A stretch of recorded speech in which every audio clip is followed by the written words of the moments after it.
Right to move freely throughout the territory of India. देखिए initially हो सकता है, जैसे उन्होंने सवाल पूछा कि सर ये क्लॉजेस याद रखने हैं कि नहीं रखने हैं, है ना। See you may choose to not remember them also, it is completely your choice, but my question is that first and foremost, जो मैंने उनको भी बोला कि अगर दो कैंडिडेट्स ने आंसर लिखा है और किसी ने 19(1)A लिखा है और किसी ने 19 लिख दिया है, तो डेफिनेटली एग्जामिनर 19(1)A वाले को ज्यादा प्रेफरेंस देगा, नो डाउट अबाउट इट।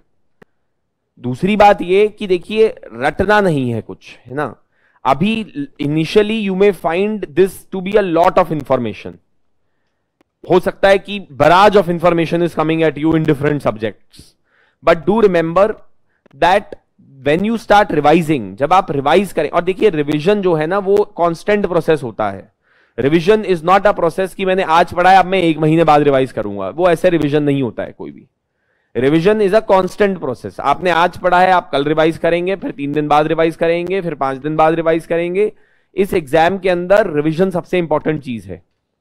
तो आपको रिवाइज इसलिए करना है जिससे कि आपको जो कंसेप्ट है वो यहां पर आ जाए, so that when in the examination question comes, when you have just 8 minutes, you don't need to think so much. Recollection का टाइम नहीं है इस एग्जाम में, एग्जामिनेशन हॉल में। मैं आपको ही बता देता हूं बात, ये एग्जाम वो एग्जाम नहीं है जो आप अभी तक देते आए हैं। इस एग्जाम में वो ये मान के चलता है कि आपको ये तो सब पता ही होगा, अब अप्लाई करो इसको। That is why this exam is difficult. In other exams, the thing is that you have to remember. That in itself is a big thing. In this exam, remembering is considered that it is a bygone conclusion. ये तो आता ही है, अब apply करना है इसको question में। So please remember that you may choose to ignore it as well, है ना, clauses, sub clauses, whatever. But जैसे हम पढ़ रहे हैं, I don't think that you should not remember these. हमने लॉजिकल तरीके से पढ़ा है सब कुछ, है ना। So anything that you study, do remember one thing. अगर आपको, because one of the students came to me and she said, sir बहुत कंफ्यूजिंग हो जाता है बाद में कि पहले का याद नहीं रहता। वो इसलिए हो रहा है क्योंकि आप रिवाइज नहीं कर रहे हैं कंसिस्टेंटली, और कोई रीजन नहीं है उसका, और उसका मेरे पास कोई सोल्यूशन भी नहीं है। देखिए बिकॉज सिलेबस तो बहुत ज्यादा है और आपको ये सारी चीजें रिकलेक्ट, आप अगर ये सोच रहे हैं कि सर हम 1 दिन पहले एग्जाम से पहले सब रिवाइज कर लेंगे, तो वैसे भी नहीं होने वाला।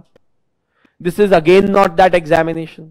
इतना वास्ट सिलेबस है जिसको हमें कवर करने में 11-12 महीने लग रहे हैं, वो भी हम पूरी तरीके से कंप्लीट जस्टिस नहीं कर पा रहे हैं उस 11-12 महीने में। हाउ कैन यू एक्सपेक्ट कि आप 1 दिन में उसको रिवाइज कर लोगे?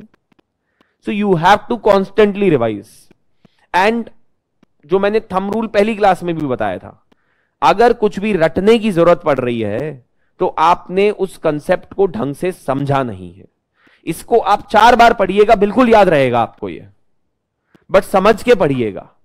This year there was a question that was asked in the mains examination that the Indian constitution guarantees right to movement and right to reside in territory of India, but this is not an absolute right. Now see, one candidate writes that this is mentioned in 19(1)D and 19(1)E and the restrictions are mentioned in 19(5) or whatever. Another one is mentioning that this is mentioned in 19. Of course, the examiner is going to be more impressed by the first candidate. And do remember, this is an exam of inches. एक mark का फर्क है, आधे mark के ऊपर जो है आपकी सर्विस चेंज हो जाएगी, and on that half a mark, whether you will be in the list or out of the list would be decided.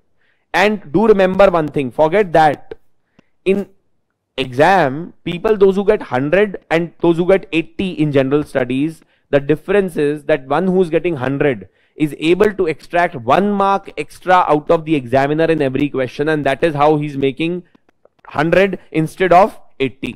It is not that the overall paper is better than the other candidate. It is that every question, the answer has something extra as compared to the other candidate's answer, that is giving the examiner the opportunity to award that person half a mark or 1 mark extra. Otherwise, believe me, सारे लोग same ही content consume कर रहे हैं, सबके पास ही same किताबें हैं। आपको क्या लगता है कि वहां पे जो एग्जाम में लिख के आ रहे हैं उसमें ऐसा क्या डिफरेंस दिखा देंगे आप अपने आंसर्स में?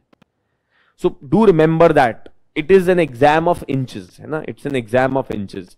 इधर उधर छोटी छोटी चीजों से ही फर्क पड़ रहा है अल्टीमेटली सक्सेस और failure in this examination. People tend to focus on the big picture but focus on the smaller and the nuanced aspects also of preparation of this examination. So 19(1)(d) is talking about the right to move freely throughout the territory